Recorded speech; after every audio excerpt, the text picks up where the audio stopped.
దేవునికి మహిమ కలుగును గాక. దేవునికి మరి ఆరాధించడానికి గోకలా ప్రజల దగ్గరికి దేవుడు తీసుకొని వచ్చినందుకు దేవుడు మరి దేవతల సమూహముతో మన మధ్య ఉండి దేవుడు మాట్లాడడానికి ఇష్టపడిన విషయం ఏంటంటే మన ప్రభు యొక్క దీర్ఘ శాంతము. ఈ భయంకరమైన దినాలలో ప్రభు యొక్క దీర్ఘ శాంతం కోసము మరి దేవుడు మనకి రక్షణార్థమైనదని ఎంచుకోనడి అని చెప్తున్నారు. ఈ గ్రామ ప్రజలకి అనేక మంది మరి నశించిపోతున్నారు. దేవుని బిడ్డలకి శాపంలోను పాపంలోను అనారోగ్యాల్లోనూ మరి ఆర్థిక ఇబ్బందులతోనూ నలిగిపోతూ ఎవరు లేరని కన్నీరు పెడుతూ మరి ఉపవాసాలుండి మరి దేవుడే దిక్కని మరి ఇప్పుడు ఈ గోకులం ప్రజల్లో మరి ఒక కుటుంబం ఇప్పుడు దర్శించాము. వాళ్ళకి మరి చాలా మరి భర్తకి విడాకులు ఇప్పించేశారు బలవంతంగా. కొంతమంది మనుషులు చంటి బిడ్డ తోటి ఉన్నది ఆమె. మరి ఆమె విషయంలో దేవుడు కృప చూపించి దేవుడు మాట్లాడడానికి ఇష్టపడుతున్నారు. ఇంకను అనేక మంది ఇక్కడ అటువంటి ప్రజలు ఉన్నారు. ప్రతి ఒక్కరు కూడా మరి సహకరిద్దాం, ప్రార్థన చేద్దాము, దేవుని ఆరాధిద్దాము, దేవుని వేడుకుందాము. దేవునికి మహిమ కలుగును గాక. ఆమేన్. ईशु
దేవుడు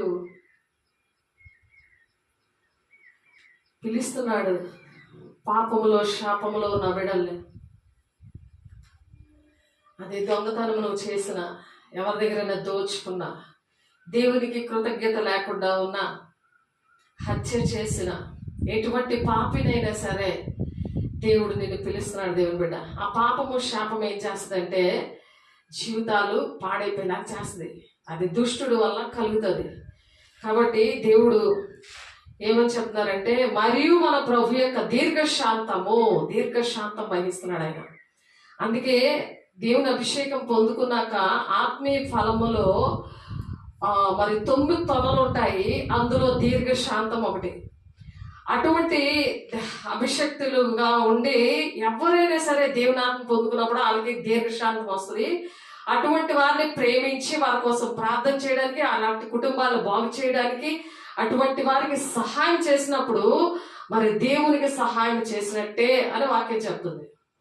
మనము దేవుడు ప్రాణం పెట్టి ప్రేమించాడంటే మీరు కూడా అలాగ ప్రాణం పెట్టవద్దులై ఉన్నారు అని ఉంది. ఒకసారి చూడండి. ఎందుకంటే ఒక ఆమె అలాగే దేవుని దగ్గరికి వస్తే కుటుంబం అంతా కూడా ఆమెని చాలా వేధించి ఆమెను బాధ పెట్టారట. కాబట్టి అటువంటి బాధ నుండి దేవుడు సత్యం అనే దేవుని దగ్గరికి, సత్యము అంటే దుష్టుడు నుండి ఆ దీర్ఘశాంతం వల్ల రక్షణార్థము ఏంటనేది ఎంచుకోలేకపోయింది. ఇద్దరు ముగ్గురు చూసాం, కుటుంబాలు రక్షణార్థమైనది ఏంటి అని అర్థం చేసుకోక వారి జీవితాలు పాడు చేసుకుంటున్నారు. కాబట్టి అటువంటి వారి కోసం దేవుడు పిలుస్తున్నాడు. నీ పేరు ఎత్తి మరి తెర నామ్ లేకర్ బులారా ఆయన పిలుస్తున్నాడు. అలాగా మన పేర్లు మన జీవితాల్ని, ప్రతి ఒక్కరి జీవితాలు కూడా ఏ స్థితిలో పడిపోయారో, ఏ స్థితిలో పాపంలో శాపం నుండి విడుదల పొందడానికే దేవుడు శిలువ మీద ఆయన చనిపోయి మరలా 3వ దినాన్న పునరుత్థానుడయ్యాడు. మన మధ్యన ఉన్నాడు ఆయన. పరిశుద్ధాత్మ దేవుణ్ణి మనకి సహకరించడానికి ఆయన మనము రక్షణార్థమైంది ఏంటనేది ఎంచుకోవాలి కదా. మనుషుల మాటలు వింటే జీవితాలు పాడైపోతాయి. మనుషులు ఎవరు ప్రాణం పెట్టరు కదా. మీరు ఆలోచించండి, మనుషులు ఎవరైనా ప్రాణం పెడతారా? మనుషులు ఎవరు కూడా అర్థం చేసుకోరు కదా. వాళ్ళు వేసిన ఐడియాలు, వాళ్ళు వేసిన తలంపులు, వాళ్ళందరికీ వాళ్ళ విషయంలో వాళ్ళ పిల్లలు ఎలాగవుతాయి, మీరు ఎలా జీవిస్తారు, మీరు ఎలా చేస్తే అని చెప్పి వాళ్ళ జీవితాలతో ఆడుకున్నారు. ఇప్పుడు ఎవ్వరు కూడా పలకరించే వాళ్ళు లేరు.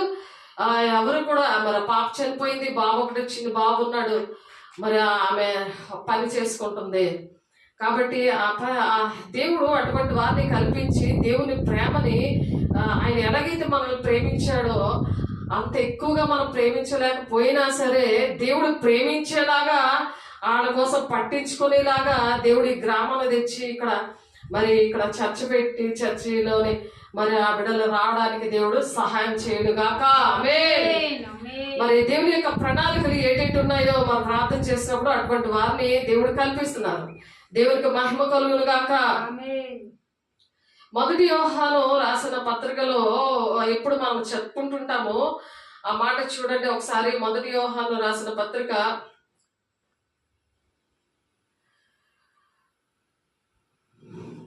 'దేవుని మూలంగా పుట్టినవాడు ఎవడును పాపము చేయడని ఎరుగుదుము.' రక్షణ పొందుకున్నప్పుడు పాపము చేయరు వాళ్ళు. రక్షణ పొందుకొని మారు మనసు నిమిత్తము బాప్తీసం తీసుకొని మరి రక్షణ పొందుకున్నప్పుడు వారు పాపము చేయరు. ఎందుకంటే దేవుని మూలంగా పుట్టినవాడు తనను భద్రము చేసుకుని గనుక దుష్టుడు వారిని ముట్టడు. భద్రము చేసుకోవాలి. కాబట్టి మన ప్రభు యొక్క దీర్ఘశాంతము రక్షణార్థమైందని ఎంచుకోవాలన్నమాట. ఎంచుకోవడం పని పక్క వాళ్ళు ఎంచుకోరు. నీ జీవితం గురించి నువ్వే ఎంచుకోవాలి.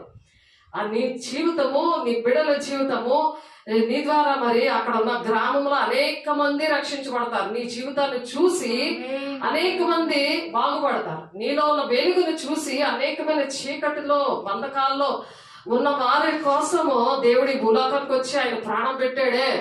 మరి నేనేం చేస్తున్నానో, నన్ను ఎందుకు ఇలా రక్షించుకున్నాడు, నన్ను అలాగే ఎందుకు విడిపించాడు, నాకు ఎందుకు ఈ మంచి జీవితం నాకు ఇచ్చాడు అనే విషయాలు వాళ్ళకి అర్థమవుతాయి అన్నమాట. కాబట్టి దేవుని మూలంగా పుట్టినవాడు ఎవడను పాపము చేయడని ఎరుగుదమో, దేవుని మూలంగా పుట్టినవాడు తను భద్రం చేసుకుంటాడు. ఆ విధంగా రక్షణార్థమైనదని ఎంచుకుంటాడు కాబట్టి భద్రం చేసుకుంటాడు, దేవునితోనే ఉంటాడు, దేవుని మాటలే వింటారు. కానీ మనుషుల నమ్మడి కంటే, రాజుల నమ్మడి కంటే యెహోవా ఆశ్రయించుట మేలు అని చెప్తున్నప్పుడు వెంటనే వాళ్ళు వింటారు. సెల్ఫ్ గా వాళ్ళు దేవుని ఆత్మ ఏం చేస్తుంది, అంతరంగ పురుషుడు ఆయన మాట్లాడుతూ ఉంటాడు, ఆయన బలపరుస్తూ ఉంటాడు, ఆయన కన్నీటిని తుడుస్తాడు, నిన్ను పోషిస్తాడు.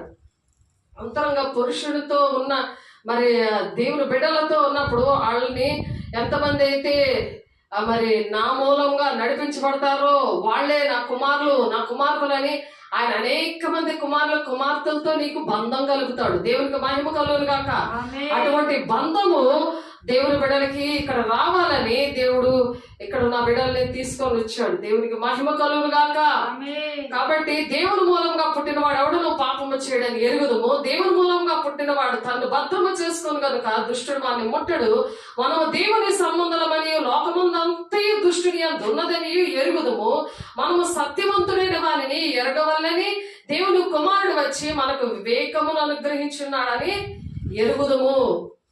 కాబట్టి దేవుడు మన ఇవన్నీ కూడా మనకి తెలుస్తాయి అన్నమాట. ఆయన సత్యవంతుడు అది మనం తెలుసుకుంటాము. రక్షణార్థమైందని మనం ఎంచుకున్నప్పుడు దీర్ఘశాంతము, దేవుడు దీర్ఘశాంతం వహిస్తున్నాడు. నువ్వు ఎన్నిసార్లు తప్పు చేస్తున్నా, ఎన్నిసార్లు దోచుకుంటున్నా, ఎన్నిసార్లు నువ్వు మరి హత్య చేసినా, ఇందాక పాటలో అదే ఉంది, దోచుకుంటున్నా, దేవుని దగ్గర మనుషుల దగ్గర దోచుకుంటున్నా, నువ్వు అన్యాయంగా ప్రవర్తిస్తున్నా, ఎలా ఉన్నా సరే నిన్ను అస్తమాటికి నిన్ను పిలుస్తున్నాడు. అస్తమాటికి నువ్వు రా, నా దగ్గరికి రా, నేనున్నాను అని చెప్పి దేవుడు నిన్ను బాగు చేయడానికి పిలుస్తున్నాడు. దేవునికి మహిమ కలుగును గాక. మనము దేవుని సంబంధము అని గుర్తుపెట్టుకోవాలి. లోకమంతా దుష్టుడు ఉన్నది అని ఒప్పుకోవాలి. ఆ దుష్టుడు ఏంటంటే ఎవరిలో దూరి ఎలా మాట్లాడతాడో అని చెప్పి మనం ఏంటంటే రక్షణార్థమైనదని ప్రభు యొక్క దీర్ఘశాంతము, నా మీద దీర్ఘశాంతం కలిగి ఉన్నాడు ఆయన, అందుకే నన్ను ప్రేమిస్తున్నాడు, శాశ్వతమైన ప్రేమతో ప్రేమిస్తున్నాడు ఆయన అని ఆ ప్రేమని మనం అర్థం చేసుకోవాలి. ప్రతి ఒక్కరూ అర్థం చేసుకోవాలి. అట్టి కృపను ఈ గ్రామస్తులకు దేవుడు దయచేయను గాక. మనము దేవుని కుమారుడిని యేసుక్రీస్తునందు ఉన్నవారమై సత్యవంతుని అందున్నాము. ఆయనే నిజమైన దేవుడని, నిత్య జీవమై ఉన్నాడని నిత్యము మనము జీవించాలంటే ఎలా జీవిస్తాం? తండ్రి ఏమో విడాకులు ఇచ్చేశారు, తండ్రి లేడు, మరి పిల్లోడిని ఎలా పెంచుకోవాలి? ఇక్కడే హాస్టల్లో ఇక్కడే చక్కగా దేవుడు జీవనోపాధి ఇచ్చాడు. కానీ అందరూ ఉండినా సరే ప్రేమ లేకుండా ఉన్నారు. ఎందుకంటే ఈ లోకమంతా డబ్బుమయంతోనే ఉంటది. కాబట్టి అలాగా ఎవరిని కూడా విగ్రహంగా చేసుకోకూడదు, ఎవరి మీద కూడా ప్రేమను పెంచుకోకూడదు. ఒక మనిషిని విగ్రహంగా చేసుకున్నాం అనుకో, దేవుడు ప్రేమని అర్థం చేసుకోలేరు. దేవుడు అంత దీర్ఘశాంతంగా ఉన్నాడని, ఆయనే రక్షిస్తాడని, ప్రతి ఆపదలోనే విడుదలిస్తాడని, ఆయన మాట్లాడే దేవుడని అప్పుడు వారికి అర్థమవుతుంది. దేవుని బిడ్డ ఒకసారి ఆలోచించండి. మరి అలాగా దేవుడు అలా చెయ్యాలని దేవుడు ఆశపడుతున్నాడు. కాబట్టి లూకాసు 19:41 నుండి చూస్తే చిరకాలము కూడా దేవుణ్ణి ఎరగకుండా కొంతమంది ఉన్నారు. చూడండి లూకా 19 లూకాసు 19 చూడండి ఒకసారి మీకోసం చదువుతున్నాను. లూకాసు 19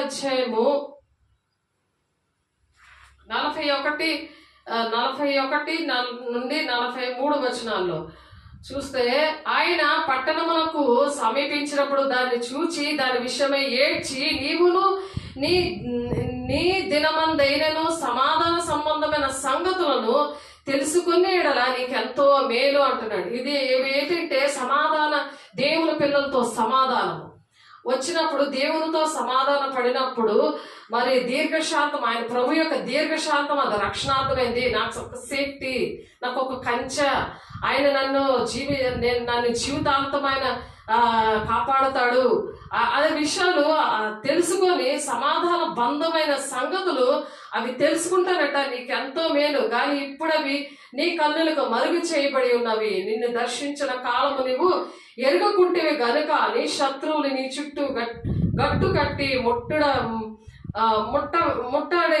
ముట్టడి వేసి అన్ని ప్రక్కలలో నిన్ను అరిగట్టి నీలోనున్న నీ పిల్లలతో కూడా నిన్ను నేల కలిపి నీలో రాతి మీద రాయి నిలిచి ఉండనీయని దినములు వచ్చిచున్నవి. యెరూషలేము మందిరము కోసము ఆ దేవుడు అలాగా ప్రవచనం ద్వారా మాట్లాడుతున్నాడు ఈ విషయంలో. కాబట్టి మనుషులు దేహం అనే దేవుని ఆలయముని దేవుని ఎరిగిండు కూడా ఆమెకి ఏంటంటే దేవుడు ముందు తెలుసు. కొంతమంది దేవుని మాట వెనుక వాళ్ళ కుటుంబాలు పాడైపోతే వాళ్ళని చూసి ఈమె ఇలా తయారైంది. అందుకే మనుషుల్ని నమ్మద్దు అంటున్నాడు, రాజులు కూడా నమ్మద్దు అంటున్నాడు. యెహోవాను ఆశ్రయించుట మేలు అని చెప్తున్నారు. దేవునికి మహిమ కలుగునుగాక. కాబట్టి యెరూషలేము మందిరము విషయంలో అయితే మీరు దాన్ని దొంగల గుహగా చేస్తారని చెప్పి వారిని వెళ్ళగొట్టని ఆరంభించిన ఆయన ప్రతి దినమును దేవాలయంలో బోధించుచున్నప్పుడు ప్రధాన యాజకులు, శాస్త్రులు, ప్రజల్లో ప్రధానులను ఆయన నాశనము చూచుచుండిరి. కానీ ప్రజలందరూ ఆయన వాక్యమును వినుటకు ఆయన హత్తుకొని ఉండిరి కనుక ఏమి చేయవలనో వారికి తోచలేదు. ఎప్పుడైతే మనము దుష్టుడు ముట్టకుండా తన్ను తాను భద్రం చేసుకోమన్నారు కదా, అలాగా యేసయ్య అలాగ భద్రం చేసుకున్నాడు తండ్రి చిత్తాన్ని నెరవేర్చడానికి. ఈ భూలోకాన్ని తన మహిమనంతటిని విడిచిపెట్టి వచ్చి మరి ఆయన దేవుని అభిషేకంతో ఆయన బాప్తిసం తీసుకొని మరి ఆ దేవుని సన్నిధి అనుభవిస్తున్నాడు. కాబట్టి మనము కూడా అలాగ దుష్టుడు ముట్టకుండా మనం భద్రం చేసుకున్నప్పుడు దేవుడు ఏం చేస్తున్నారు, అక్కడ ప్రతి దినము దేవాలయంలో బోధిస్తున్నాడంట. ఆయన వారానికి ఒకసారి బోధ చేస్తుంటారు. మేము జనుగుడ్లని ఇక్కడేంటి మరి ఎక్కడైనా సరే ప్రతి దినము బోధిస్తూ ఉంటాము. 24 గంటలు కూడా దేవుడు మాకు నేర్పించింది ఏంటంటే ప్రతి క్షణము కూడా దేవుని పిల్లలతో కాంటాక్ట్ లో ఉండడము, ప్రార్థన చేసుకోవడము. మరి ప్రతి దినము కూడా ఆయన దేవాలయములో బోధించుచున్నప్పుడంట ప్రధాన యాజకుడు, శాస్త్రులు, ప్రజలు, ప్రధానులు ఆయన నాశనం చేయాలని చూస్తున్నారు. అంటే దుష్టుడు అలాగా మనుషుల్లో ఉండి ఆ శాస్త్రుల పరిశీలన సర్దుకైన దేవుడు మనుషులే, దేవుడు విషయాలన్నీ బాగా కంఠస్థ పెట్టిన వాళ్ళే సిలువ వేశారు. కాబట్టి మన పరిశుద్ధాన్ని పొందుకోలేకపోతే అటువంటి వారు ఇప్పటికీ కూడా దేవుని పిల్లల్ని నాశనం చేస్తున్నారు. అది మీకు తెలుసు. కాబట్టి మనం ఎలా ఉండాలి, ప్రజలందరూ ఆయన వాక్యం వినటకు ఆయనను హత్తుకొని ఉండేది కనుక ఏమీ చెయ్యవలెనో వారికి తోచలేదు. ఎప్పుడైతే మనం రక్షణార్థమైనది అని చెప్పి దేవుని దీర్ఘశాంతాన్ని మనం కరెక్ట్ గా అర్థం చేసుకున్నాం అనుకోండి, ఎవరు ఏమి చేయలేరు. రోజు కూడా దేవునితో ఉండి దేవుని పని మొదటి నీతిని రాజ్యాన్ని వెతకండి, మీ పరలోకం తెలుసు మీకు ఏది కావాలంటున్నాడు కదా. తండ్రి చిత్తం ఇది, తండ్రి చిత్తం. మనము ఆ విధంగా దేవుని శక్తితో మనం నింపబడినప్పుడు అటువంటి ఆశలు మనకు వస్తాయి. అలా హత్తుకొని ప్రజలందరూ ఆయన వాక్యమును వినుటకు ఆయనను వాళ్ళు ఏం చేశారట, హత్తుకుంటున్నారు. వినుటకు ఆయన హత్తుకొని ఉండరు కనుక ఏమి చేయవలన వారికి తోచలేదు అంటున్నాడు. అలా తోచకుండా మరి దేవుడు మనకు కూడా అటువంటి కృపనిచ్చిన దేవునికి వందనాలు, దేవునికి మహిమ కలుగునుగాక. అలాగా దేవుడు మనతో ఉండడానికి మరి అత్యధికమైన భాషలతో నేను మాట్లాడుతున్నాను అంటున్నాడు. 1 కొరింథీ 18వ వచనంలో భాషలతో మాట్లాడుతున్నప్పుడు ఎప్పుడు కూడా దేవునితో వాక్యం మాట్లాడుతున్నప్పుడు అవన్నీ గుర్తుంటాయి. దేవుని అభిషేకంతో ఉంటారు. మరి డైరెక్ట్ గా దేవునితో మాట్లాడడం అని 1 కొరింథీ 14:2 ప్రకారము ఆ భాషలతో మాట్లాడుతున్నప్పుడు ఏంటంటే అగ్ని వలె మండేలట్టు ఉంటారంట, అగ్ని వలె మండుతారట. మత్తయి సువార్త 3:11 వచనంలో అయితే నా వెనక వచ్చేవాడు నాకంటే శక్తిమంతుడు. యోహాను గారు చెప్తున్నారు మాట. బాప్తిస్మ ఇచ్చే యోహాను, నేనైతే మారుమనసు నిమిత్తం మీకు బాప్తిస్మ ఇచ్చాను, కానీ మీరు ఎప్పుడైతే రక్షణార్థమైనది మీరు ఎంచుకున్నారనుకో, ఇక్కడ మనం చెప్పుకుంటున్నది ఏంటి ఈరోజు, మన ప్రభు యొక్క దీర్ఘ శాంతము రక్షణార్థమైనదని ఎంచుకోండి అంటున్నాడు. అలా ఎంచుకుంటే ఇప్పుడు మారుమనసు నిమిత్తమే యోహాను ఎలా బాప్తిస్మ ఇచ్చాడో అలాగ బాప్తిస్మ ఇచ్చినప్పుడు దేవుడంట అనే యోహాను గారు చెప్తున్నారు కదా, నేను మారుమనసు నిమిత్తం నేను బాప్తిస్మ ఇచ్చాను, కానీ నా వెనక వచ్చిన వాడు మరి ఆయన నాకంటే శక్తిమంతుడు, ఆయన చెప్పులు విప్పుటకు నేను పాత్రను కాను, ఆయన పరిశుద్ధాత్మలోను అగ్నిలోనూ బాప్తిస్మిస్తాడట. దేవునికి మహిమ కలుగును గాక. ఇక్కడ దేవుని బిడ్డ అలాగే అగ్నిలోనూ పరిశుద్ధాత్మని ఆ విధంగా పొందుకోవడం జరిగింది. ఎందుకంటే అనుభవం పూర్వకంగా నేను బాప్తిసం ఇచ్చిన వాళ్ళకి దేవుడు అలాగా బాప్తిసం ఇచ్చారు. అగ్ని బాప్తిసాలు పౌలు గారికి, అరుణ్ కాంతికి, మరి షారోన్ రోజాకి, రేణుకాకి, మరి ఇలాగా మహిమకి, యోహాన్కి, మరి అలాగా ఇచ్చారు కొంతమందికి. అలా అంటే వాళ్ళు కాపాడుకున్నప్పుడు ఆ అగ్ని వంటి అభిషేకాన్ని కాపాడుకున్నప్పుడు సమయలు అనే ఒక అబ్బాయి, మరి అలాగా దేవుడు అలా ఎవరైతే కాపాడుకుంటారో వాళ్ళకి దేవుడు అటువంటి కృపను ఇచ్చారు. అనేక మంది అగ్నిలో బాప్తిసం అనేది తీసుకున్నారు. ఎందుకంటే సేవకులు అలాగ ఉన్నప్పుడు కాపరి ఎలాగుంటారో సంఘము కూడా అలాగే ఉంటది. దేవునికి మహిమ కలుగును గాక. కాబట్టి మత్తయి సువార్త చూద్దాం 3వ అధ్యాయము 11వ వచనంలో ఉంది మాట చూడండి. దేవుణ్ణి అడగండి, నీటిలో నేను బాప్తిసం పొందుకున్నానయ్యా, మరి అగ్ని బాప్తిసము పరిశుద్ధాత్మతోనూ అగ్నితోనూ, పరిశుద్ధాత్మలోను అగ్నిలోను బాప్తిసం ఇచ్చాడు దేవుడు. మరి నువ్వు దేవుని వాక్యం ఇష్టపడుతున్నావా? ప్రభు యొక్క దీర్ఘశాంతాన్ని నువ్వు తెలుసుకుంటున్నావా? నువ్వు ఎలాగా నువ్వు దొంగమైనా, దోచుకున్నా, మరి ఏ వ్యభిచారమైనా, లేకపోతే హంతకుడమైనా, ఎటువంటి పరిస్థితుల్లో నువ్వు తాగుబోతువైనా, కైనీళ్ళు అవుతున్నా, తంబాకు తింటున్నా, మరి గోండాయిజం చేసి అందరూ కొట్టి దోచుకొని నువ్వు కుటుంబాన్ని పాడు చేసి కుటుంబంలో భార్యని బిడ్డల్ని విడిచిపెట్టినా, భర్తని పిల్లల్ని విడిచిపెట్టినా, నువ్వు అక్రమ సంబంధం కలిగి ఉన్నా, దేవుడు నిన్ను ఆ రక్షణార్థమైందని ఎంచుకోమన్నాడు. ఆయన దీర్ఘశాంతము అది రక్షణార్థమైన ఎంచుకోమంటున్నాడు. కాబట్టి పౌలు గారు దీని గురించి పత్రికలన్నింటిలో కూడా బోధిస్తున్నాడు. అయితే వాటిలో కొన్ని సంగతులు గ్రహించుటకు కష్టమైంది. కొన్ని సంగతులు కొంతమందికి అర్థం కావు, అవి చెప్పలేరు. ఎప్పుడైతే అగ్ని అభిషేకము తీసుకుంటారో మరి తక్కువ చూడండి, వీటిని విద్యావిహీనులు, అస్థిరులైన వారును, విద్యావిహీనులు, విద్య లేని పామరులు ఎన్ని అద్భుత కార్యాలు చేశారు, ఎన్ని మహత్కార్యాలు చేశారు, వాళ్ళ నీడ పడి మరి స్వస్థతలు పొందుకున్నారు. ఎందుకంటే అంతరంగ పురుషుడు అంత అగ్నిలా మండుతా ఉన్నాడు. దేవునికి మహిమ కలుగును గాక. పేతురు గారు మరి అలాగా నీడ పడితేనే ఒకప్పుడు అబద్ధమాడాడు 3 సార్లు.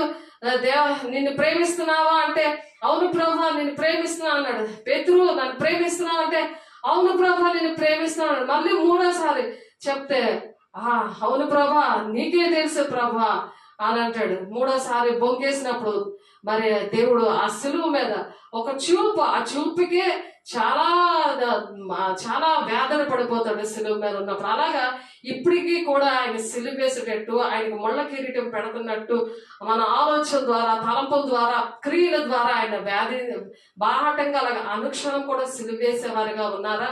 ఆయన నిరీక్షణ రక్షణార్థమని, ఆయన దీర్ఘశాంతాన్ని మరి రక్షణార్థమైందని ఎంచుకుంటున్నారా అని దేవుడు ఈరోజు ప్రతి ఒక్కరిని అడుగుతున్నారు. దేవుని బిడ్డ ఆన్లైన్లో ఉన్న బిడ్డలతో, ఆఫ్లైన్లో ఉన్న బిడ్డలతో, కుటుంబంతో, సంఘముతో, సార్వత్రిక సంఘముతో దేవుడు మాట్లాడుతున్నాడు. దేవుని బిడ్డ మనల్ని రక్షించడానికి దేవుడు మన మధ్యన ఉన్నాడు. కాబట్టి విద్యావిహీనులట, అస్థిరులు తక్కిన లేఖనాలను అపార్థం చేసినట్లు తన స్వకీయ నాశనమును అపార్థం చేసుకుంటున్నారు. కాబట్టి ఈ ప్రియులారా, మీరు సంగతులు ముందుగా తెలుసుకొని ఉన్నారు గనక మీరు నీటి విరోధుల తప్పు బోధ వల్ల తొలగింపబడి మీకు కలిగిన స్థిర మనసును విడిచి పడిపోకుండా కాచుకొని ఉండుడి అంటున్నాడు. కాచుకొని ఉండాలి. తప్పుడు బోధల్లోని సాతాను పడేస్తాడు. నువ్వు ఇంకా ఎవరిని రక్షించలేవు, నీకు భయం ఆవరిస్తుంది, నువ్వు ఆజ్ఞలు, కట్టండు, విధులు ఏవి పాటించలేవు మరి ఆ తప్పుడు బోధల్లో. కాబట్టి సాతాను ముందు దేవుడి పిల్లలే పట్టేస్తాడు.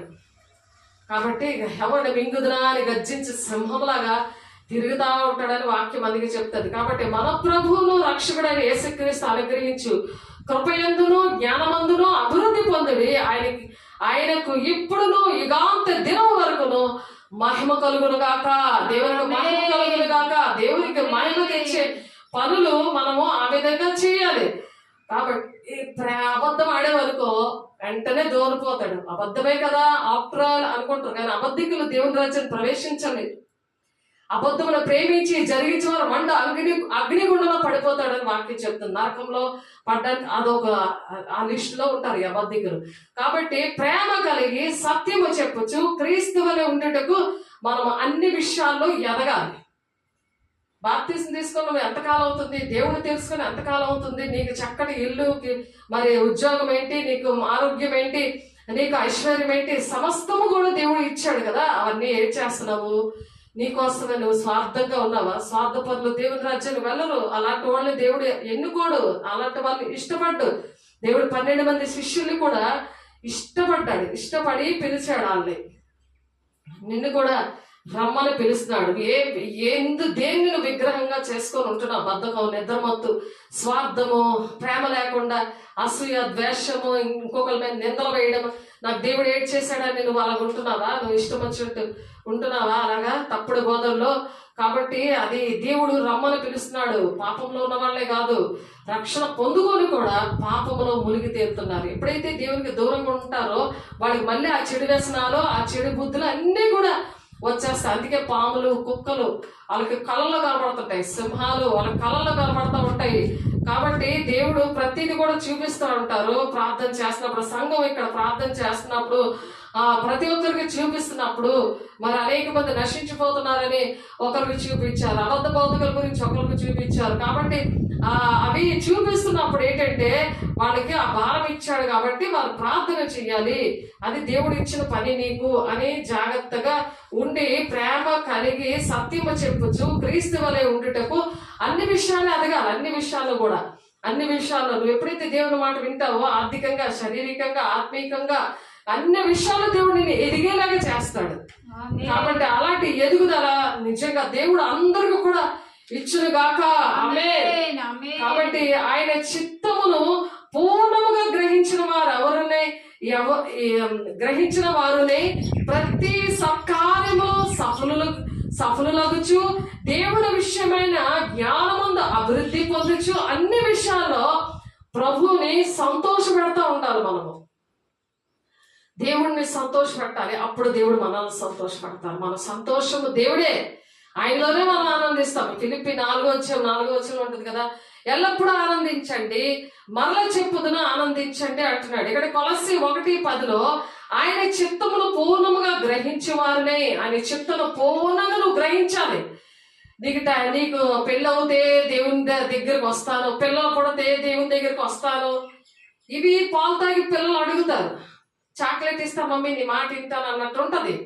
లాలీపాప్ ఇస్తే ఇంకా నీ మాట వింటాను అని ఇంకా లాలీపాప్ తింటున్నావా? నువ్వు ఇన్ని సంవత్సరాలు బాప్తిసం పొందుకొని నాకు ఇంకా భర్త వస్తే నీ మాట వింటాను,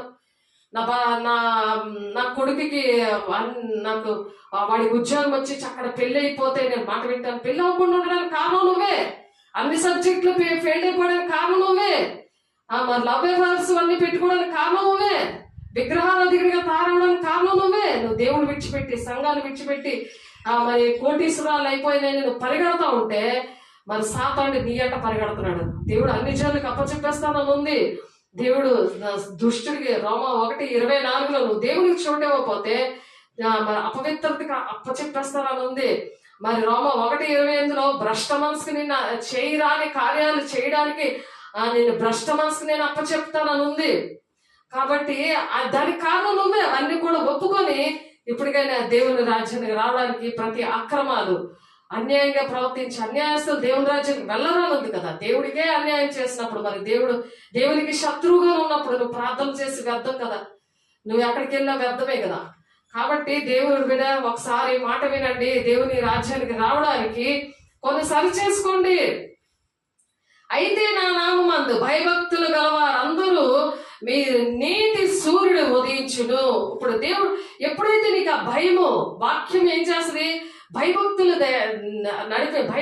నడిపించడానికి సేవకుల్ని మీకు ఆ మధ్యవర్తులుగా, దేవునికి మీకు మధ్యవర్తులుగా పెట్టినప్పుడు, దేవుడు సేవకుల ద్వారా మీతో మాట్లాడుతున్నప్పుడు మలాకి 4:2 అయితే నా నామమందు భయభక్తులు గలవారు మీరు నీతి సూర్యుడు మీ మీద ఉదయిస్తాడు, అతని రెక్కలు ఆరోగ్యం కలుగజేస్తాడు. ఆరోగ్యం లేదు, మాత్రలు వేసుకుంటున్నాను, మంచం మీద నుండి లెగలేకపోతున్నాను, నేను నడవలేకపోతున్నాను, నేను రాలేను, నాకు ఒంట్లో బాగోలేదని ఎంతమందో పరిగెట్టారు. వాళ్ళు ఎలా పరిగెడుతున్నారో నిజంగా దేవుడు అలాంటి ఆరోగ్యం ఎలాగిచ్చారో మరి అటువంటి సాక్ష్యాలు మేము కల్లారా చూసాం. కాబట్టి నీతి సూర్యుడట ఎందుకు వాళ్ళ మీద ఉదయిస్తాడు, అతని రెక్కల ఆరోగ్యము కలుగజేయను. దేవుని యొక్క రెక్కల కింద మనము కోడిపెట్ట కింద పిల్లలు ఎలాగుంటాయో ఆయన రెక్కల కింద దేవుని పిల్లలు భయభక్తులు గలవారికి ఆయన రెక్కల కింద ఆయన అలా కంచి వేస్తాడు. ఎవరు లేరని వేడక్కర్లేదు, దేవుల్లో నీకు సంతోషం ఉంటే చాలు, ఎల్లప్పుడూ నీకు హ్యాపీయే.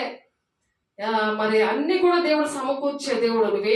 నువ్వు అడగక ముందే ఆయన అన్ని కూడా సమకూర్చే దేవుడు.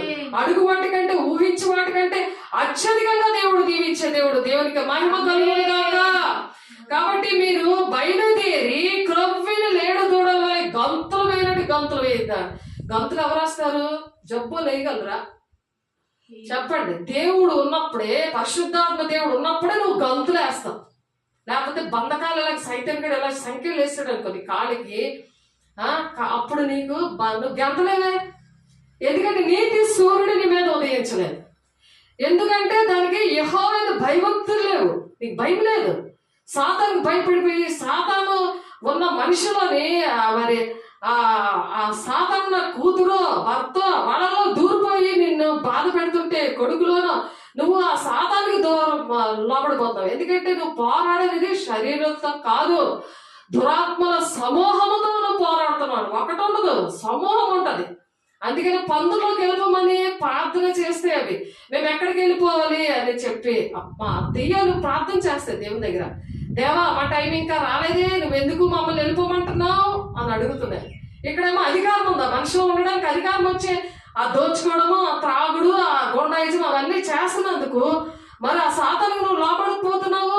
ఆ భయభక్తులు ఏమి లేనప్పుడు నువ్వు కొవ్వులు లేడు దూడవని గంతులు ఎలాగేస్తావు? వాడు కాయకలు వస్తాడనో, వాడు నీ మీద గోండాయిజం చేస్తాడో అంటే సాతాన్ని నీ మీద గోండాయిజం చేయడానికి నీకు భయభక్తులు లేవు అని మాట్లాడుతున్నారు దేవుడు ఇక్కడ. నీకు భయభక్తులు లేవు, దేవా నేను నీకు భయపడతాను. నీవేళ నేను భయభక్తులు కలిగి ఉంటాను, అప్పుడు ఏం చేస్తుందంట? నీకు నొప్పులు సలుపులు ఉండవు. ఇక్కడ నుండి ఆ సాతాను పైనుండి ఇలా కిందకి దిగుతున్నట్టు దేవుడు చూపిస్తున్నాడు. అప్పుడే 2-3 సార్లు చూపించాడు. మరి యూట్రస్ నొప్పి మరి అవన్నీ వచ్చినప్పుడు అది ఇలా చెయ్యేసుకొని పడుకుంది, అది చూపించారు. అది నోట్లోంచి ఒకసారి వచ్చింది, మళ్ళీ ఇంకా ఏకీపిస్తున్నప్పుడు పైనుండి ఇక్కడ వరకు పరిశుద్ధాన్ని పొందుకున్నప్పుడు ఇక్కడ నుంచి ఇక్కడికి దిగింది, ఇక్కడ నుంచి ఇక్కడ దిగింది. ఇప్పుడేమో పాదాల దగ్గర ఉంది. ఆ సంఖ్యలు అవి ఆ ఆరోగ్యం ఎలాగొస్తుంది? ట్యాబ్లెట్లు వేసుకుంటే అది టెంపరీ, 2 నిమిషాలు ఉంటుంది, ట్యాబ్లెట్లు అయిపోయాక అంతే మళ్ళీ ఇంకో ట్యాబ్లెట్ వేస్తావా? జీవితం అంతా ట్యాబ్లెట్ వేసుకుంటావా? దెయ్యం తింటుందా ట్యాబ్లెట్? దానికి ఏం పనిచేయదు కదా. నీకు నొప్పి వస్తుంది, దెయ్యం ఉన్నప్పుడు నీకు నొప్పి వస్తుంది. కానీ అయితే నా నామందు భయభక్తులు గలవారు, మీకు భయము భక్తి ఉన్నప్పుడు సాతానికి భయము భక్తి చూపించకుండా దేవునికి నువ్వు భయము భక్తి చూపించినప్పుడు నీతి సూర్యుడు ఎవరు? చెప్పండి. నీతి సూర్యుడు ఎవరు? దేవుడు. దేవుడు ఆయన నీ మీద ఉదయిస్తాడు, ఆయన వెలుగు నీ మీదకి వస్తుంది. దేవుని బిడ్డ నీ మీదకి ఆ వెలుగు వచ్చినప్పుడు వెలుగుంటామంట. అతని రెక్కలు నీకు ఆరోగ్యం కలుగజేస్తాయి. యెహోవా నా కాపరి, నాకు లేమి కలుగదు. పచ్చిక గల చోట్ల ఆయన నన్ను పరుండజేయును, శాంతికరమైన జలముల యొద్ద నన్ను నడిపించును. ఆయన రెక్కల కింద నాకు ఆశ్రయం కలుగును. ఆయన నా కేడము, నా కోట, నేను నమ్మదగిన నా సహాయకుడు అంటున్నాడు ఆయన. నీకు శాంతి సమాధానము, నీకు ఆశ్రయము నేను రెక్కల కింద, నీకు ఆయన రెక్కల కింద అంట ఆ ఆరోగ్యం వస్తుందంట. ఎంతకాలము ఆ బీపీ షుగర్లు మరి ఆ గుండె నొప్పికి ఆ మాత్రలు తిరుగుని ఉంటారు. చెప్పండి. అనేకమైన అనారోగ్యాలు అవన్నీ వస్తాయి. డాక్టర్లు ఎందుకు పెట్టాడు దేవుడు? డాక్టర్లకే డాక్టర్ ఎవరో తెలియజేయడానికి. నేను డాక్టర్ అవ్వాల్సింది అసలు, కానీ డాక్టర్లకే డాక్టర్ ఇలా పాస్టర్ చేశాడు దేవుడు. స్వస్థత వరం ఇచ్చి, ఆ దెయ్యాల మీద అధికారం ఇచ్చి, ఆ మాస్ ఏరియాలోనే నేను లోబడి వెళ్ళినప్పుడు ఆ వరాలన్నీ ఆన్ చేశాడు దేవుడు. అలా సిద్ధపడడానికి దేవుడు సహాయం చేశాడు. మీకు కూడా దేవుడు అట్టి కృపను దయచేయను గాక. దేవునికి మహిమ కలుగును గాక. అప్పుడు కొవ్వె లేడు దూడ వల్లే మనం గంతులేయగలమా? లేడి పిల్ల ఎంత చక్కగా ఉంటది, ఎంత అందంగా ఉంటది. అది కొవ్వెని లేడు దూడలాగా సంతోషంగా అలా గంతులేస్తే అలా గంతులేయాలని ఉందా లేదా? ఉండాలంటే మరి ఎవరి వైపు భయభక్తులు కలిగి ఉండాలి? దేవుని వైపు భయభక్తులు కలిగి ఉండాలి. ఆయన రెక్కల కిందప్పుడు నీకు ఆశ్రయం ఉంటుంది. నాకు ఆశ్రయం ఏమి లేదు. మంచి ఇల్లు ఏర్పాటు చేశాడు, మంచి సావుకులు ఏర్పాటు చేశాడు. రారాజు బిడ్డగా నిన్ను పెంచుదానని ఆయనేమో చూస్తున్నాడు, రమ్మని పిలుస్తున్నాడు. చెయ్యలా ఊపుతుంటే నేను రాను, నాకు టైం లేదు అంటే ఎవరిది తప్పు? ఆ బంధకాలు అనమాట. ఆ బంధకాల నుండి అవి విడుదల పొందునుగాక. ఆ బంధకాలు ఏ బంధకాలు ఉన్నారో, మీరు దోచుకున్న దొంగలైనా ఎవరైనా సరే అష్టమాటికి నీ పేరు పెట్టి పిలిచేస్తున్నాడు. రాను రా, నా దగ్గరికి రా అని పిలుస్తున్నాడు దేవుడు. ప్రతి ఒక్క బిడ్డ ఎవరు ఏ బాధలో ఉన్నారో మీ అందరికీ తెలుసు. మీ బాధలు, మీ కష్టాలు అన్ని కూడా తెలుసు. దేవుని దగ్గర పిలుస్తున్నాడు. వాక్యము అనే దేవుడిని కలిగి ఉండాలి. దేవుడు అటువంటి సేవకుల దగ్గర మీరు పెరగాలి. బాప్తిసాలు తీసుకోవడం, అటువంటి వాక్యము బుద్ధిగల తగిన టైంకి బోధించే బుద్ధిగల దాసుడెవరు అని ఉంది వాక్యం. చూడండి, మత్తయి సువార్త 24వ అధ్యాయంలో ఉంటది అన్నమాట. తగిన టైంలో సరిగ్గా నువ్వు ఏ బాధలో ఉన్నావో అటువంటి వాక్యంని దేవుడు నీకు ప్రచురం చేస్తారనమాట. అలాగా దేవుడు ఇస్తున్న వాక్యం ఏంటంటే నా కోసమే దేవుడు మాట్లాడుతున్నాడు. కాబట్టి ఆ మాటలకి లోబడాలి. దేవుని మాటకి లోబడి నీలో ఉన్న దుష్టుని ఎదిరించాలి. దెయ్యమా ఏసునమా కాలిపోగాక. నీకు ఏ అధికారం లేదు. నేను దేవుని భయభక్తులతో ఉంటాను. నీతి సూర్యుడనే దేవునితో నేను ఉంటాను. ఆయన రెక్కలు నాకు ఆశ్రయం కలుగు చేస్తాయి. నేను కొమ్మిన లేడు దూడాలి గంతులు వేస్తానని నువ్వు గంతులు వేస్తే దేవుని ఆత్మతో నీ అగ్ని అభిషేకముతో నేను నింపును గాక. ఆమె ఇదిగో చూడండి 24 వచ్చిన 45వ వచనము. యజమానుడు తన ఇంటి వారిని తగిన వేళ అన్నము పెట్టేటకు వారి పైన ఉంచిన నమ్మకమైన వాడును బుద్ధిమంతుడనైన దాసుడెవడు? బుద్ధిమంతుడైన దాసుడుగా పిలిచాడు నన్ను. బుద్ధిమంతుడైన దాసుడుగా ఎవరు ఏ పరిస్థితిలో ఉన్నారో అటువంటి వాక్యము, అటువంటి పాట వాళ్ళు అడుగుతూ ఉంటారు. నా ద్వారా దేవుడు తీసుకొస్తుంటాడు ఆ పాట. వాళ్ళు ఏ కండిషన్లో ఉన్నారో వాళ్ళ మాటలు, వాళ్ళ బాధలు విన్నారని వెంటనే పాట ద్వారా మాట్లాడతాడు. వెంటనే ప్రవచన వాక్యము దేవుడు మాట్లాడతారు. దేవుడు అంటే ఆశీర్వాదము దేవుడు ఇచ్చాడు. తగిన వేళ నువ్వు జ్వరంతో ఉన్నప్పుడు గింజి అదేంటిది వేపుడి జావా పెడితే ప్రాణం వస్తుంది. ఆ వాంతులతో ఉన్నప్పుడు చిన్న చిటికెడు ఉప్పుని పంచదార వేస్తే వాళ్ళకి ప్రాణం వస్తుంది. అందుకే బిర్యానీ పెట్టకూడదు కదా. కాబట్టి ఏ పేషెంట్కి ఏ మాటలు చెప్పాలో ఆ వాక్యమనే దేవుడు తగ్గిన అన్నం అంటున్నారు ఇక్కడ వాక్యాన్ని. మీరేటో వాక్యం ఏదో అనుకుంటున్నారు. వాక్యమనే దేవుడు బుద్ధిమంతుడైన దాసుడు, యజమానుడు తన ఇంటి వారికి. యజమానుడు ఎవరు? మనకి యజమానుడు దేవుడు మనకి ఏంటి పెడుతున్నాడు? ఇప్పుడు నాకు మనశ్శాంతి కదా, దేవుని పిల్లలు అలా బాధపడుతున్నారు, నాకు చూపించాడు, అంత చెప్పడం జరిగింది. అటువంటి మాటతోనూ అటువంటి పాటతోనూ వాళ్ళని లాలించి ప్రేమించి అలా బొజ్జగించి దేవుడు మాట్లాడుతున్నాడు. ఇక్కడ నేను కాదు కదా, మధ్యవర్తిగా నన్ను నిలబెట్టుకున్నాడు. కాబట్టి ప్రవక్తలు అపోస్తులకి దేవుడు ఈ కృపనిచ్చాడు. కాబట్టి యజమానుడు తన ఇంటి వారికి తగిన వేళ అన్నము పెట్టెడుకు వారి పైన ఉంచిన నమ్మకమైన వాడును బుద్ధిమంతుడైన దాసుడెవడు? యజమానుడు వచ్చినప్పుడు ఏ దాసుడు ఎలాగో చేయించుండటం అతడు కనుగొనో ఆ దాసుడు ధన్యుడు. యజమానుడు రాబోతున్నాడు. ఇప్పుడు సిద్ధంగా మనం ఉండాలి. అప్పుడు మనం మన ఇష్టం వచ్చినట్టు శిష్యులుగా చేయడం మానేసి విశ్వాసులుగా చేస్తే బాగుంటుందా? శిష్యులుగా తయారు చేయాలి కదా, వాళ్ళ కాళ్ళ మీద వాళ్ళు నిలబెట్టాలి కదా, వాళ్ళకి దేవుడికి కనెక్ట్ చేయాలి కదా. దేవుడు అభిషేకం అంటే దేవుడితోనే అనుక్షణం వాళ్ళు మాట్లాడుకుంటారు. ఆ సమస్యలు ఇంకేం ఉండవే.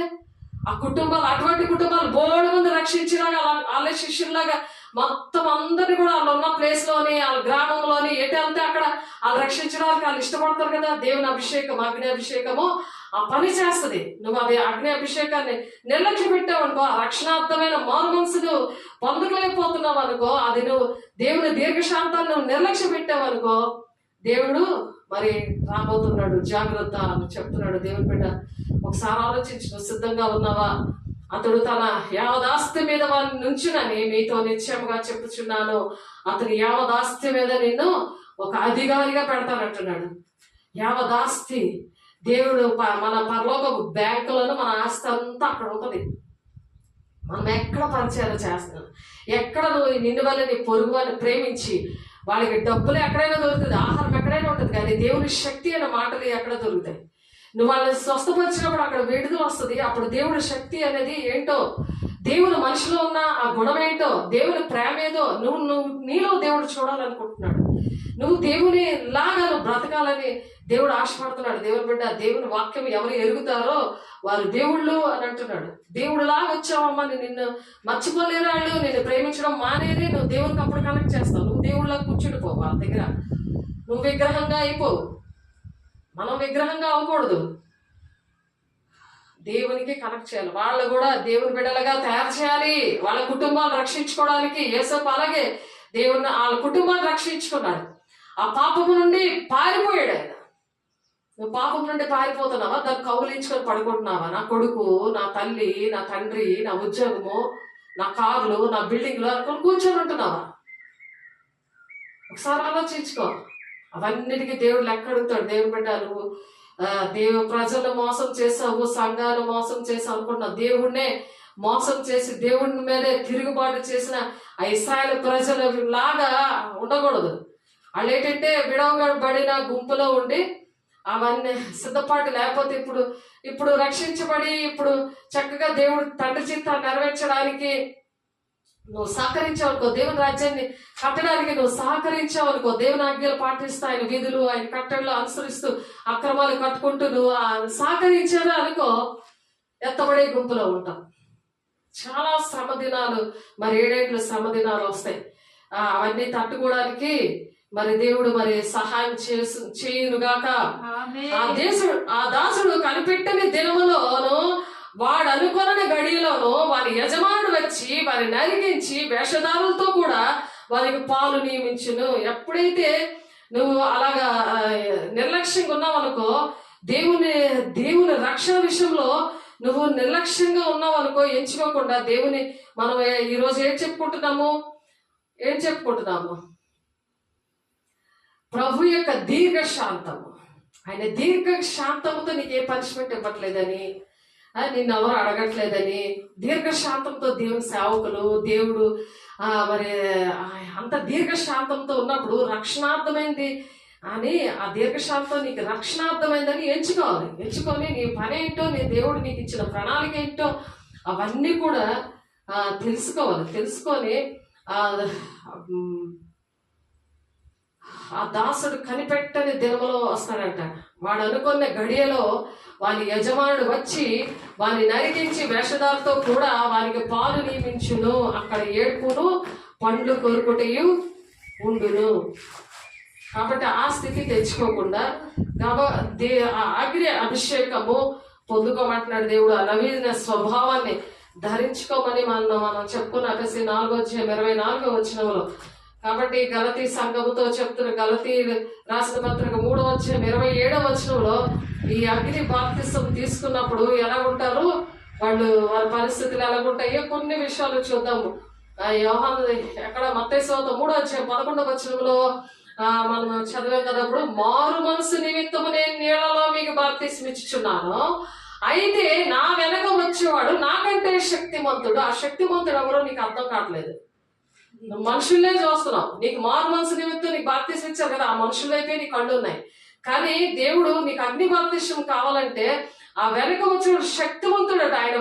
ఆయన చెప్పుల మొయిటిగా నేను పాత్రను కాదు, ఆయన పరిశుద్ధాత్మలోను అగ్నిలోను నీకు బాప్తిసం ఇస్తానంటున్నారు.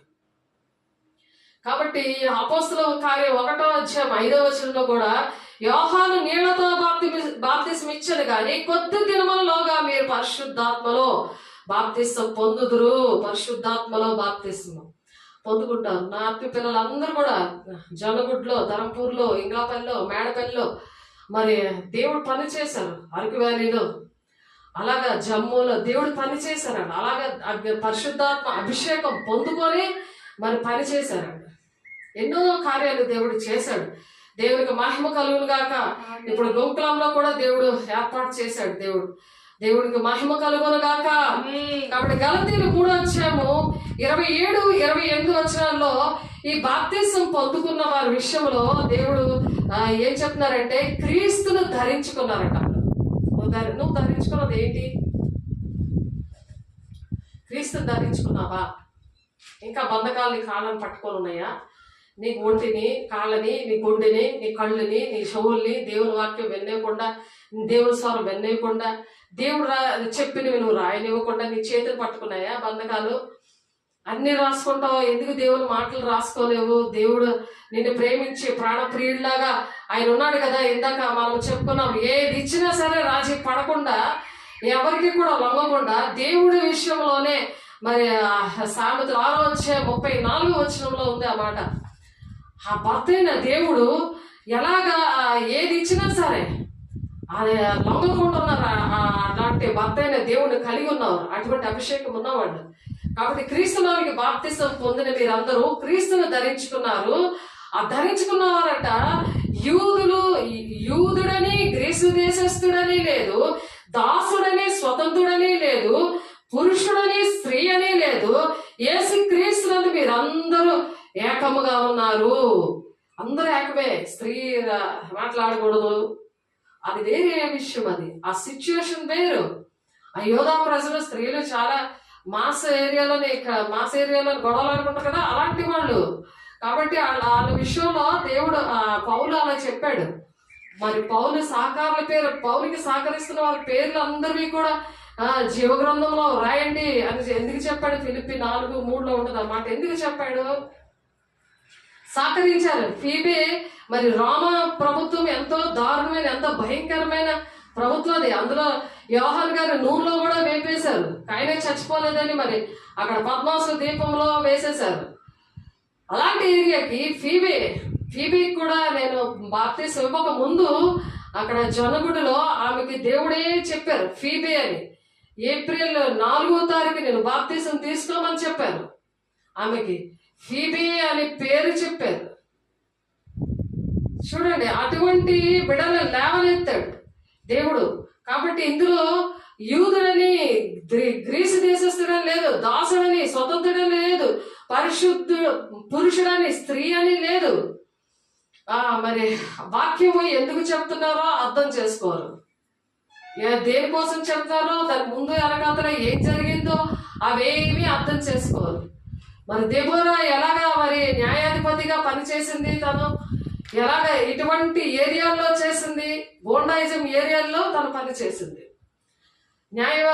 ఆమె ప్రవక్తలాగా. మరి మిరియాము చక్క పాటలు పాడుతూ తన సువార్త ఎలా ప్రకటించింది. అనేక మంది ఉన్నారు గొప్ప గొప్ప వాళ్ళు. మరి ఆడ కాకుండా, బైబిల్లో లేని వాళ్ళు కాకుండా ఇప్పుడు ప్రపంచంలో అనేక మంది ఉన్నారు. పాపంలో, శాపంలో తండ్రి చేతే మరి 200 సార్లు పాడైపోయిన బిడ్డ మరి జాయిస్ మేరీ. ఆమె ఎంతగా మరి దేవుని వార్తను ప్రకటిస్తుంది. దేవుడు ఎంత బలంగా వాడుకుంటున్నాడు ఆలోచించు. సొంత తండ్రి. అటువంటి వారిని దేవుడు పిలుస్తున్నాడు. నువ్వు ఎటువంటి పాపంలో పడిపోయినా, శాపంలో పడిపోయినా ప్రతి ఒక్కరికి కూడా, అందరికీ అటువంటి సాక్ష్యాలు ఎందుకు ఇస్తాడంటే అటువంటి భారముతో అటువంటి ప్రజల్ని దేవుడు రక్షించడానికి దేవుడు వాళ్ళకి ఇచ్చిన సాక్ష్యము బట్టి అనేక మందిని వెలుగుగా నీతి సూర్యుడు ఉదయించాలి. వాళ్ళ మీద క్రొవ్విన లేడుదల గంతులు వేస్తూ దేవుని పని, దేవుని కార్యాలు చెయ్యాలి. ఎందుకంటే ఆయన రెక్కల కింద నిన్ను కప్పుతున్నాడు కాబట్టి, ఆయన రెక్కల కింద ఆ బలాన్ని, నీకు ఆరోగ్యాన్ని ఇచ్చాడు కాబట్టి. చేస్తావా దేవుని బిడ్డ? చేస్తావా? నేను బతులాడుకుంటున్నాడు, రమ్మని పిలుస్తున్నాడు. నేనున్నాను, నేను మాటి మాటికి పిలుస్తున్నాడు. దేవుడు నిన్ను ప్రేమించి సూటిగా నీతో మాట్లాడుతున్నాడు. వస్తావా? నువ్వు దేవుని రాజ్యానికి వస్తావా? నామకార్థంగా ఉండిపోతావా? దేవుని మాటలో తండ్రి చిత్తము తెలుస్తుందా? ఆయన ఎరుగుటే నిత్య జీవం అని చెప్తున్నాడు దేవుడు. నీకు నిత్య జీవం కావాలా? దాంట్లో ఎవరని కాదు, ఎవరు స్త్రీ పురుషులని, చిన్నపిల్లలు కూడా దేవుని అభిషేకంతో నింపబడ్డారు, దేవుని మహిమతో నింపబడ్డారు, అగ్ని అభిషేకం పొందుకున్నారు. అనేక మంది సాక్షులుగా ఉన్నారు దేవుని బిడ్డ. కాబట్టి దేవుని బిడ్డగా నువ్వు ఆ విధంగా ఉండాలంటే దేవుని దగ్గర తీర్మానం చేసుకో. దేవునికి ఇష్టంగా ఉంటానని నా పట్ల దేవునికి ఉన్న ప్రణాళిక గుర్తు చేసుకో, రాసుకో, ఇప్పటికైనా రాసుకో. ఒకవేళ రాసుకుంటే ఆ బుక్ తిరిగేసి చూడు, లెమ్ము, వెలుగు వచ్చి ఉన్నది అని చెప్పాడు ఆయన. నిన్ను చీకటిగా ఉన్న జీవితాన్ని నువ్వు లెమ్ము, నువ్వు దేవుని పని చేయడానికి లెగు అన్నాడు. నీకు నీతి సూర్యుడు నీ మీద ఉదయించాడని లెమ్ము, తేజరిల్లెమ్ము, నీ మీద నేను మరి దేవుని యొక్క వెలుగు ప్రకాశిస్తుందని వాక్యం చెప్తుంది యెషయా గ్రంథంలో.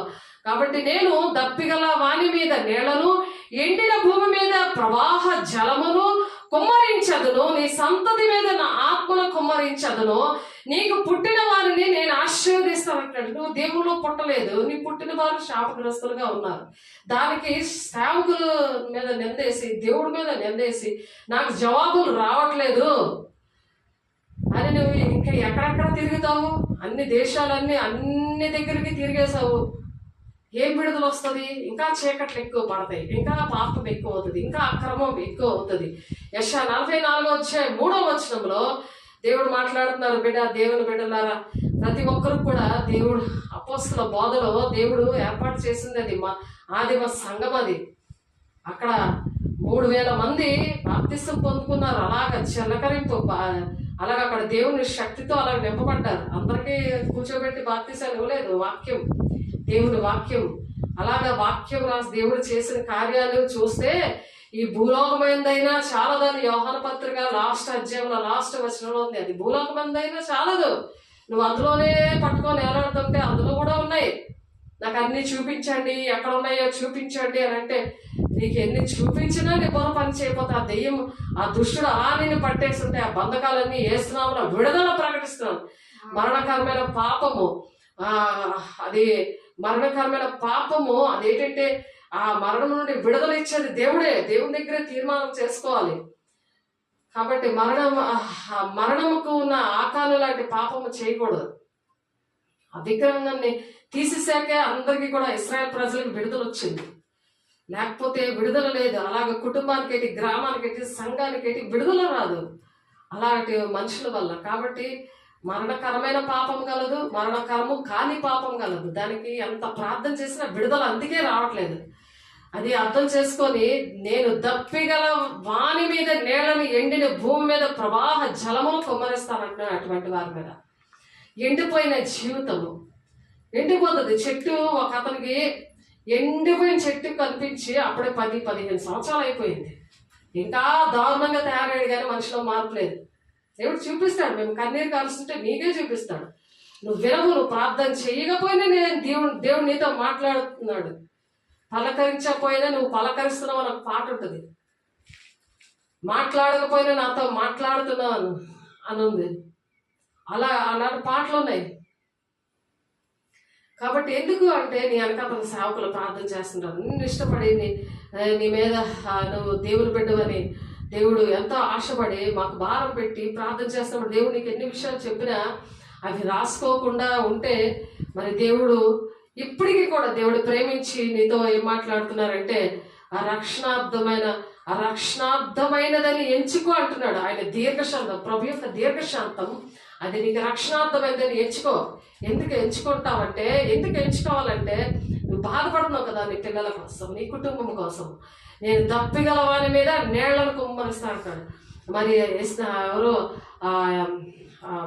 సమరయిస్తుంది, ఆ మధ్యాహ్నం ఎండ పూట వచ్చినప్పుడు వేసే ఆమె కోసమే వెళ్తాడు. నేనిచ్చి నీళ్లు త్రాగిన వారు ఎన్నటికీ కూడా దప్పికొనరు. వాళ్ళలోనంటే జీవజల నదులు ప్రవహిస్తూ ఉంటాయట. ఆ జీవజల నదులు ఏంటంటే దేవుని యొక్క అభిషేకం, అగ్ని అభిషేకం. ఆవిడ ఏం చేసిందంటే దేవుడు చెప్పాడు, ఆవిడ హిస్టరీ అంతా చెప్పాడు. దేవుడు ఇప్పుడు చెప్తున్నాడు కదా, మీ హిస్టరీ అంతా దేవుడు మాట్లాడుతున్నాడు కదా, మీతో డైరెక్ట్గా మాట్లాడుతున్నాడు కదా. అలాగా దేవుడు ఆవిడ హిస్టరీ అంతా, నీకు 5 భర్తలు, ఇప్పుడున్నవాడు నీవాడు కాదు అనేసి అలాగా చెప్తున్నప్పుడు బెమ్మేరెత్తిపోయి ఊరందరికీ చెప్పేసింది. మెస్సయ్య ఆయనే, ఆయన దగ్గర జీవజాల, ఆయన దగ్గర దప్పిగా ఉన్నవారు లారా మీరందరూ రండి అని ఆ కొండనే, ఆ భారమైన కొండ, ఆ ఇంట్లో పనులన్నీ పక్కన పడేసింది, ఆ మామూలు నీళ్ళు పక్కన పడేసింది. అలాగే పక్కన పడేసి దేవుని దగ్గర రావాలి. దేవుడు మహిమనంతటిని పక్కన పడేసి వచ్చాడు కదా ప్రాణం పెట్టడానికి. నువ్వు ఆ మాత్రం నీ రాజ్యాన్ని విడిచిపెట్టి రాలేదా? ఒకరోజు సెలవు పెట్టి ఒకరోజు దేవుని సన్నిధికి రాలేదా? దేవుని సేవకులతో 2 నిమిషాలు ఫోన్లో మాట్లాడడానికి కుదరదా నీకు? ఆ సమరయ స్త్రీ ఏం చేసింది? ఊరంతా రక్షించింది. ఊరంతటికి చెప్పింది మెసేజ్. నేను చేసినవన్నీ కూడా నాతో చెప్పాడు ఆయన అని చెప్పి. మీరు మత్తయి సువార్త 4వ అధ్యాయం చదివితే, యోహాను సువార్త, మత్తయి సువార్త, అందులో దేవుడు అక్కడ మాట్లాడుతున్నాడు. ఆ సమరయ స్త్రీకి ఏ విధంగా రక్షణ వచ్చిందో,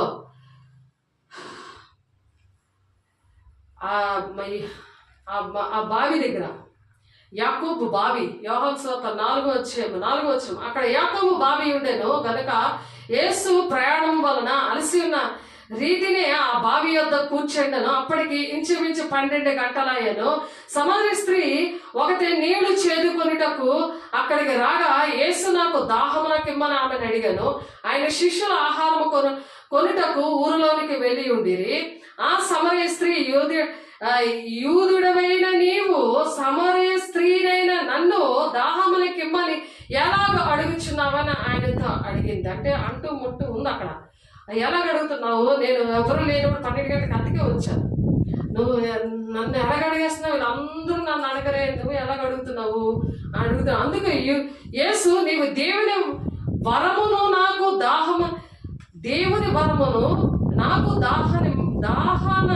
దాహమున కిమ్మని నన్ను అడుగుచున్నవాడు ఎవడో?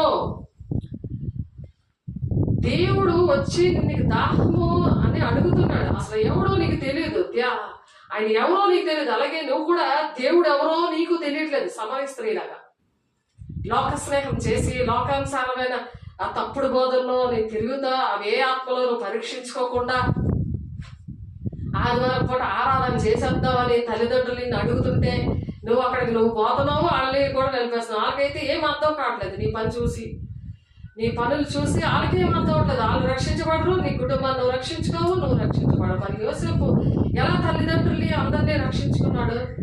తల్లిదండ్రులు యోసేపు ఎలా పాపం నుండి పారిపోయాడు? అటువంటి కృప మీకు దేవుడు అనుగ్రహించును గాక. అందుకే యేసు నీవు దేవుని వరము నాకు దాహమునకిమ్మని నిన్ను అడుగుచున్నవాడు ఎవడో అదియు ఎరిగి ఉంటే నీవు ఆయనను అడుగుదువు, ఆయన నీకు జీవజలం ఇచ్చినని ఆమెతో చెప్పాడు. జీవజలం, నువ్వు జీవించడానికి దేవుని యొక్క అభిషేకం ఇస్తానంటున్నాడు. ఆ అభిషేకంతో ఆవిడ ఏమిటి చేసిందంటే, అప్పుడు ఆ స్త్రీ, అయ్యా ఈ బావి లోతైనది, చేదుకొనుటకు నీకేమీ లేదే, ఆ జీవజలము ఎలాగూ నాకు దొరుకును అని నువ్వు అడగాలి. నాకెలా దొరుకుతుందయ్యా అని చెప్పి నువ్వు అవన్నీ కూడా దేవుని దగ్గర ఒప్పుకోవాలి. అక్రమాలు ఇవన్నీ కూడా దేవుని దగ్గర, ఆజ్ఞలు, కట్టళ్ళు, వీధులు అవన్నీ కూడా నువ్వు ఒప్పుకొని విడిచిపెట్టాలి. అవన్నీ కూడా పాటించడానికి ఇష్టపడాలి. ఇందాక వాక్యం చదివాం కదా, ద్వితీయోపదేశకాండం 7వ అధ్యాయంలో, ఒకసారి చదవండి. దేవుడు ఏదో నామకార్థంగా నమ్మేసుకొని కాబట్టి నేను వెళ్ళిపోతానంటే కాదు. బుద్ధి లేని కన్నికల్లాగా దేవుడు వచ్చేటప్పుడు 5గురు వెళ్ళారు కదా, అలాగే 5గురు అంటే సగానికి సగం మంది ఉండిపోతారు. విడబడ్డ గుంపులో సగానికి సగం మంది ఉంటారు భూలోకంలో. ఎత్తబడే గుంపులో సగం మంది వెళ్తారు. అది ఇరుక మార్గం పోరాడండి అంటున్నాడు. అందుకే కాబట్టి పరిశుద్ధులకు ఒక్కసారి అప్పచెప్పబడిన బాధ నిమిత్తం మీరు పోరాడాలని అంటున్నాడు. ఇది ఒక పోరాటం. దేవుని బిడ్డ, దేవుని శక్తి ఉంటేనే, దేవుని అభిషేకం ఉంటేనే నువ్వు పోరాడగలవు. దేవునికి మహిమ కలుగును గాక. అందుకే యేసు ఈ నీళ్లు త్రాగి ప్రతి వాడును మరలా దప్పికొనను, నేనిచ్చి నీళ్లు త్రాగువాడు ఎవడును దప్పికొనడు. నేను వానికి ఇచ్చు నీళ్లు నిత్య జీవమునకే వానిలో ఊరిడి నీటి బుగ్గగా ఉండునని ఆమెతో చెప్పాను. నీళ్లు ఊరుతున్న బొగ్గలాగా నువ్వు ఉంటావు. ఎంత నువ్వు పని చేసినా, ఇంట్లోని బయట ఉద్యోగం ఏంటి, దేవుడి పని ఏంటి, దేవుడు ఏంటి చెప్తే అన్ని కూడా నువ్వు చేసుకొని వెళ్ళిపోగలవు. అన్ని డబ్బులు ఇచ్చాడు, అన్ని బళ్ళు ఇచ్చాడు, ఏదైనా నువ్వు చేయగలవు. దేవుడు ఇచ్చినా సరే సాగులు పెడుతున్నావంటే దేవుడి మాటలు నిర్లక్ష్య పెడుతున్నావు. ఆ రక్షణాత్మైన మారు మనసు నువ్వు పొందుకోలేకపోతున్నావు. అది యోగ్యమని నువ్వు ఎంచుకోవట్లేదు.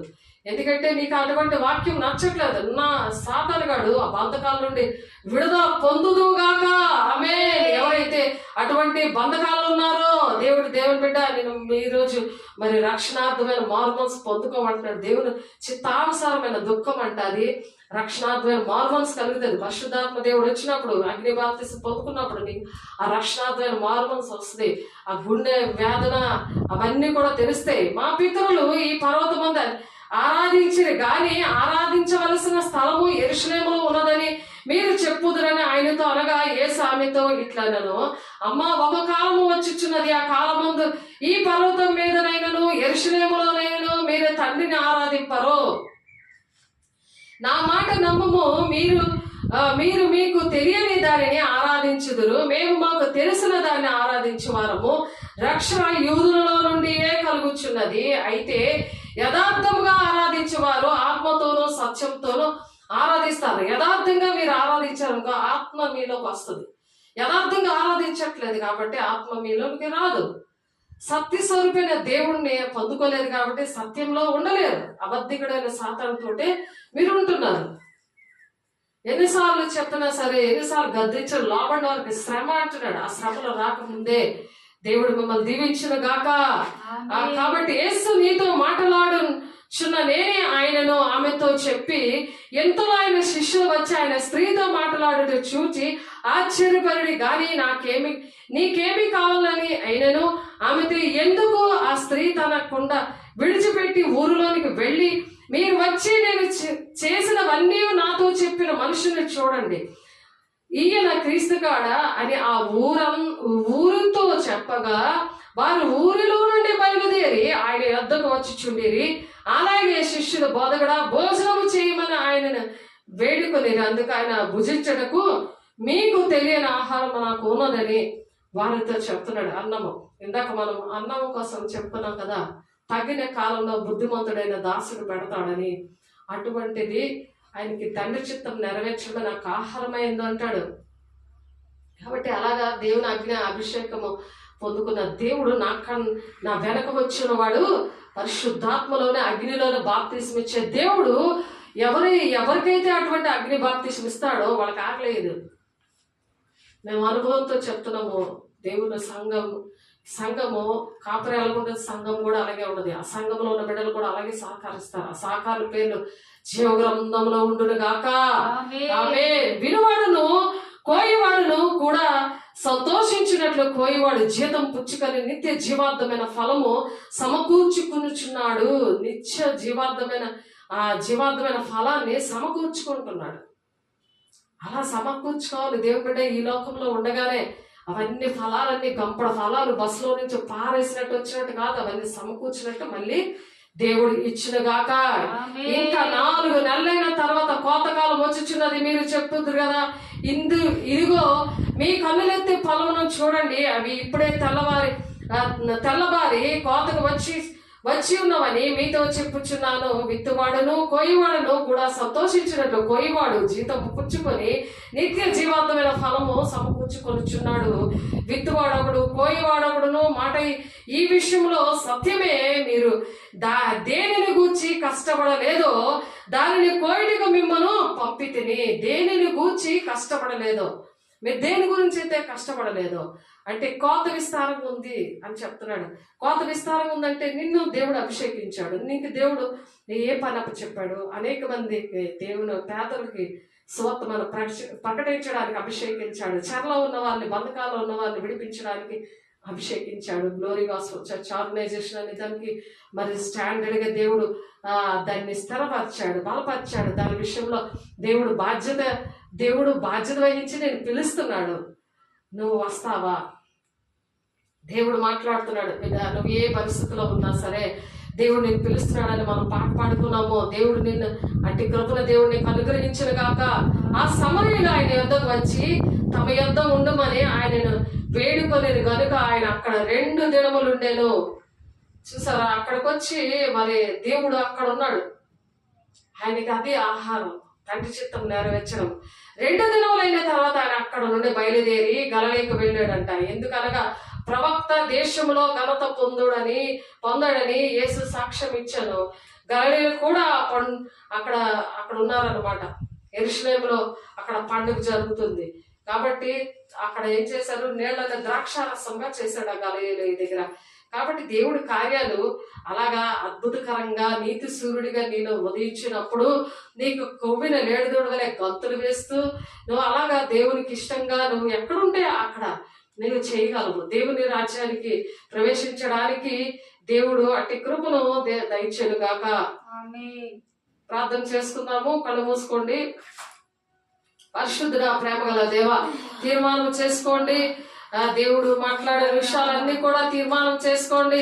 దేవుడు రమ్మని పిలుస్తున్నాడు. రక్షణార్థమైన ఆ మారు మనసు పొందుకోవడానికి మరి మన ప్రభు యొక్క దీర్ఘశాంతం రక్షణార్థమైనదని ఎంచుకోండి అని అంటున్నాడు. దేవా, నేను ఎంచుకుంటున్నానయ్యా. ఆ రక్షణార్థమైన మారు మనసు విషయంలో నేను బాధ్యత వహిస్తానయ్యా. నేను ఏ స్థితిలో పడిపోయానో మరి ఒప్పుకొని విడిచిపెడుతున్నాను ప్రభా. నీతో నేను నీతి లెమ్ము తేజరీలమని చెప్పావయ్యా.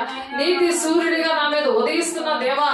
క్రొవ్విన తోడవలే నేను అయా నీ ఆడ భయభక్తులు కలిగి గంతులు వేస్తూ నా తండ్రి నాయన అయా అనేక మంది నశించిపోతుండగా ప్రభు, అనేక మంది నీ రాజ్యాన్ని నడిపించే ఆకాశంలో నక్షత్రము వలె నాయన మేము ఉండడానికి మీరు సహాయం చేస్తున్నారు దేవా. మా బిడ్డల్ని తండ్రి, మా కుటుంబాన్ని, మా దేశాన్ని అయా నా తండ్రి మా ఊరిని మరి తండ్రి నాయన మీరు ఎక్కడైతే అయా నా తండ్రి మీరు సమకూర్చారో మా కోసం నాయన పరలోక రాజ్యం పొలములో అయా దాచబడిన ధనమును తోలి ఉంది అంటున్నావు నాయన. అయా తండ్రి అటువంటి ధనము నా తండ్రి పరలోక రాజ్యంలో మా కోసం సమకూర్చావయ్యా. నీ పొలములో నాయన కొంత విస్తారంగా ఉన్నదని చెప్తున్నావు ప్రభా. పనివారు కొద్ది మంది ఉన్నారని చెప్తున్నావు నాయన. యథార్థమైన భక్తి గలవారే నా తండ్రి నీతి సూర్యుల వలె ఉదయించడానికి మీరు సహాయం చేస్తున్నందుకు ఆటంకపరుస్తున్న ప్రతి దురాత్మ శక్తులారా ప్రతి సంఘాల్లో నుంచి అయా కుటుంబాల్లో నుంచి మా గ్రామాల్లో నుంచి మా దేశంలో నుంచి ప్రభు యేసు నామములో విడుదల కలగాలి గాక. యేసు నామములో విడుదల కలగాలి గాక. నామములో పరిశుద్ధాత్మడా మీరు నాయన అయా మీరు మంచిగా స్తోత్రాలు అయా. మీ మాటలు ప్రకటించడానికి సహాయం చేస్తారయ్యా. అయా నూరంతులుగా నేను మాటల ఫలింపు దయచేసి నీ సాక్షులుగా నిలబెట్టుకొని నీ ఆత్మాభిషేకంతో అగ్ని బాప్తిసంతో యేసునామములో మీరు నింపుతున్నందుకు వందనాలు. నీ మహిమతో నింపుతున్నందుకు వందనాలు ప్రభా. నీ మహిమతో నీ మహిమతో నీ మహిమతో నీ బిడ్డలు నింపి వాక్య నూరంతులు ఫలవంతంగా దయచేసి ప్రభా. నీ బిడ్డలు నాయన నీ పిలుపుకి లోబడి రావడానికి మీరు సహాయం చేస్తున్నారు. ప్రతి పాపం నుండి శాపం నుండి మీరు విడుదలించినందుకు, ప్రతి బంధకాల నుండి మీరు విడిపించినందుకు అయ్యా మీకే మహిమ ఘనత ప్రభావం చెల్లిస్తూ యేసే పరిశుద్ధ నామంలో బ్రతిమలాడి వేడుకుంటున్నాం తండ్రి. ఆమేన్. తండ్రి యొక్క దీవెన, కుమారుని యొక్క కృప, పరిశుద్ధాత్మిక నిత్య సహవాసము సదా కాలము అందరికి తోడేంటి నడిపించిన గాక. ఆమేన్. దేవునికి మహిమ కలుగును గాక. దేవుడు మిమ్మల్ని దీవించి ఆశీర్వదించిన గాక. ఆమేన్.